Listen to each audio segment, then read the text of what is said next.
लेकिन पाकिस्तान को कमज़ोर कोई न समझे। अच्छा, क्या बात है, क्या बात है? पाकिस्तान के पास एटम बम में खुदा के फजल से हम किसी से नहीं डरते हैं, न अमेरिका से डरते हैं, न रूस से डरते हैं, न चीन से, न किसी से भी।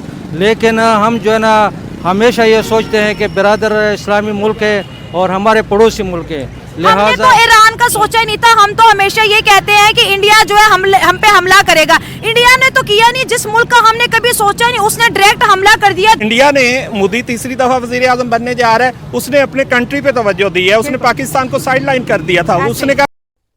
नमस्कार दोस्तों, स्वागत है आपका हमारे एक और रिएक्शन वीडियो में। और अगर आप इस चैनल पर नए हैं तो प्लीज़ लाइक और सब्सक्राइब कर दें, जिससे हम आप पे नई नई जो चीज़ें अभी हो रही हैं वो आप तक पहुंचाते रहें और नए नए रिएक्शन आपको बताते रहें कि पाकिस्तान क्या सोचता है, क्या चल रहा है पाकिस्तान में। और जी हाँ दोस्तों, ये अभी जो अगला विश्व युद्ध होने की तैयारी चल रही है, आप देख रहे हैं पाकिस्तान क्या किया। पाकिस्तान ने भी अटैक कर दिया ईरान पे। पाकिस्तान इस बार चुप नहीं बैठा। इस बार सब लोग बहुत मजाक उड़ा रहे थे पाकिस्तान का, और पाकिस्तान ने भी अटैक कर दिया ईरान पे, और उसने भी यही सेम स्टेटमेंट दिया जो ईरान ने दिया।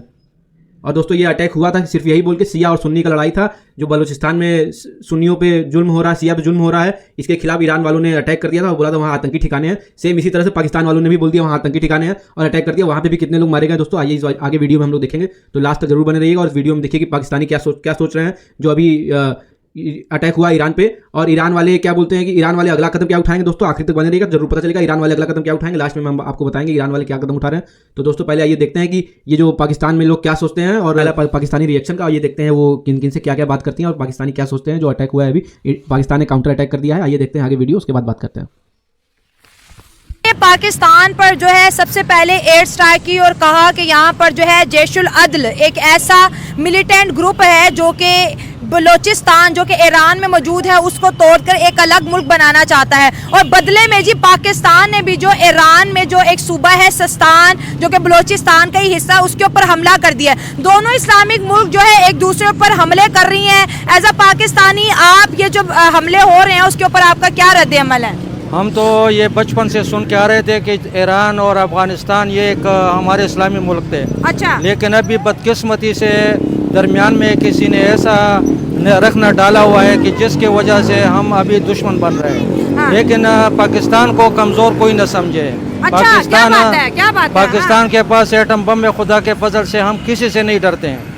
ये कह रहे हैं कि वर्ल्ड वार का जी बहाना बनेगा। आपसे बात करूंगी, ईरान और पाकिस्तान जो है आपस में एक दूसरे पर हमले कर रहे हैं और दो इस्लामी मुल्क जो है आपस में झगड़ते हुए नजर आ रहे हैं। ईरान कह रहा है कि पाकिस्तान में दहशतगर्द हैं जो कि ईरान को नुकसान पहुंचा रहे हैं। पाकिस्तान कह रहा है ईरान के पास ऐसे लोग हैं जो पाकिस्तान को नुकसान पहुंचा रहे हैं। ये क्या खिचड़ी पक रही है?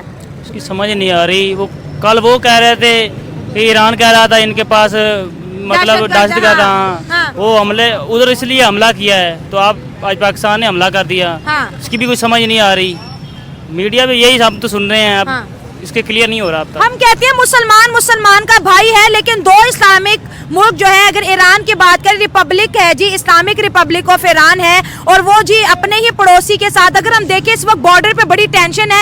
एक तरफ हमें इंडिया का सामना करना है, एक तरफ हमें अफगानिस्तान का सामना करना है, और अब जी ईरान भी कूद पड़ा है। तो ये जो हमारी फोर्सेस है तमाम बॉर्डर पे जाएंगे, क्या हमें अपने डिफेंस के खर्चे बढ़ाने पड़ेंगे? ये सिलसिला चल क्या रहा है? मेरी समझ से तो बाला तर है जी।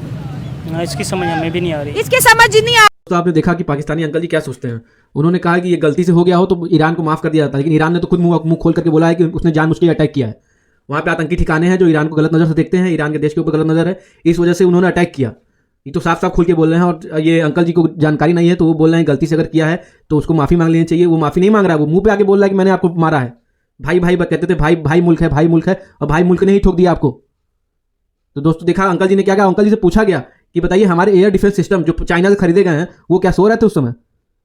तो उन्होंने कहा कि ये शायद कुछ टेक्निकल फॉल्ट है इसलिए नहीं हो पाया, और चाइना से जो लिया गया है वो काफ़ी अच्छा एयर डिफेंस सिस्टम है, ये टेक्नोलॉजी में भी ऊपर है। लेकिन बताइए ये चाचा बोल रहे हैं कि वो एयर डिफेंस सिस्टम अभी काम नहीं कर रहा होगा, हो सकता है कुछ टेक्निकल फॉल्ट होगा। तो दोस्तों आपको लगता है कि टेक्निकल फॉल्ट होगा? चाइना ने तो एयर डिफेंस सिस्टम आपको दे दिया है, आप खरीद लिए, अभी उसका पेमेंट भी पूरा नहीं हो पाया, आप कर्जे में भी है चाइना से, और यहाँ पे आपका जो अटैक कोई भी आपको ठोक के चला था, अफगानिस्तान ने आपके ऊपर अटैक कर दिया, इंडिया ने आपके ऊपर अटैक कर दिया, और फिर ईरान ने भी आपके ऊपर अटैक कर दिया, और आप सोते रह गए, आपका एयर डिफेंस सिस्टम हो गया फेल। तो दोस्तों फिर जो भैया मिले हैं वो भैया ने बताया, अच्छे तरीके से बताया है कि इंडिया हमसे क्यों आगे। इंडिया इन सब मैटर में कभी पड़ता ही नहीं रहता, आपस में नहीं उलझे रहते हैं। वो इकोनॉमी को डेवलप करने में देखते रहते हैं क्या कर सकते हैं। वो टूरिज्म को बढ़ाने के लिए जाते हैं, और वहाँ पे जो मंदिर बन रहे हैं राम मंदिर, वो भी टूरिज्म को बढ़ाने के लिए बनाया जा रहा है, और उसका 22 तारीख को उसका उद्घाटन भी है दोस्तों, उसका प्राण प्रतिष्ठा भी है। तो दोस्तों उसके बारे में आप क्या सोचते हैं कमेंट बॉक्स में जरूर बताइएगा, और देखते हैं आगे वीडियो। ये बॉर्डर की टेंशन आप ये जो देख रहे हैं बढ़ती चली जा रही है, जो हमारा पॉलिटिकल एजेंडा है वो बहुत वीक पड़ है, इस पे आप क्या कहेंगे? जी बिल्कुल, मैं इस पे यही कहूंगा कि ये एक आलमी एजेंडा है, इसराइल और अमेरिका का एजेंडा है कि पाकिस्तान और ईरान को आपस में लड़ाया जाए। पाकिस्तान और ईरान हमेशा से दोस्त रहे हैं और इनको रहना चाहिए। मेरी ज़ाती राय ये है कि अगर ईरान ने ऐसा गलती कर भी बैठा था तो पाकिस्तान को बिल्कुल अटैक नहीं करना चाहिए था, क्योंकि ईरान वो मुल्क है जिसने सबसे पहले पाकिस्तान को तस्लीम किया था। और दूसरी बात ये भी है कि आप एक देखें कि इसराइल और अमेरिका ये चाहता है कि पाकिस्तान और इसराइल आपस में, जो ईरान है, आपस में इनकी टेंशन बढ़े। और सबसे बड़ा जो मैं खतरा महसूस करता हूँ ना, वो ये है कि वो सेक्टेरियन वायलेंस चाहते हैं, क्योंकि ईरान एक मखसूस फिरके को रिप्रेजेंट करता है और पाकिस्तान में भी उनकी है काफ़ी तादाद। तो खुदा न खास्ता मैं तो ये सोच रहा हूँ कि अल्लाह ना करे कहीं ऐसा ना हो कि आपस में ये फसाद जो है शिया सुन्नी की तरफ चला जाए। तो पाकिस्तान को बिल्कुल रियलिटेट नहीं करना चाहिए था और अमन से बात करनी चाहिए थी। और अगर ऐसे ईरान के या हमारे वैसे पड़ोसियों के काफ़ी कंसर्न्स है, अफगानिस्तान भी ये कह रहा है, इंडिया भी कहता है, ईरान भी कहता है कि पाकिस्तान मिलिटेंसी को जो है ना वो प्रमोट करता है, तो पाकिस्तान को इस पर जो है रियलिटी सोचना भी चाहिए।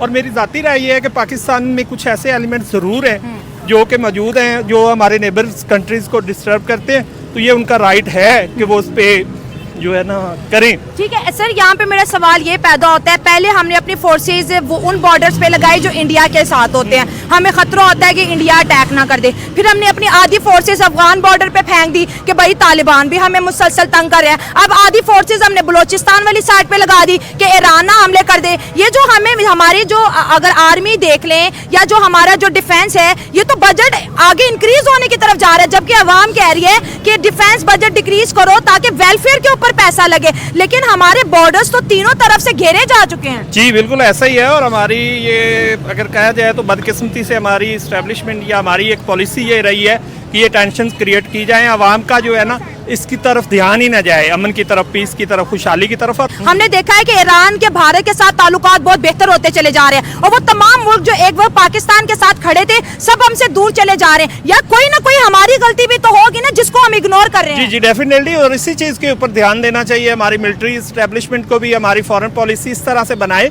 कि ये जो इतनी शिकवे शिकायत हमारे दोस्तों के भी हमसे जो पैदा होते जा रहे हैं, तो ये बड़ी खतरे की बात है। देखिए ठीक है, इंडिया और पाकिस्तान की टेंशन शुरू से थी, लेकिन ईरान ने हमेशा हमारा साथ दिया है, टर्की ने हमारा हमेशा साथ दिया है, सऊदीया ने हमारा हमेशा साथ दिया है। लेकिन इस वक्त ईरान का इस लेवल पे चले जाना एक हैरानकुन बात है। तो इसमें इंटरनल तौर पे हमें ज़रूर सोचना चाहिए कि ईरान की जो भी कंसर्न्स हैं उनको सीरियसली लें, ताकि आइंदा से ऐसा ना हो। और पाकिस्तान को सेफ साइड लेनी चाहिए, खुदा ना खास्ता अग्रेशन नहीं दिखाना चाहिए। बिल्कुल ऐसा ही है। अगर तीनों बॉर्डर्स पे हमारी टेंशन रहेंगी तो चाइना अकेला हमारे लिए क्या करेगा?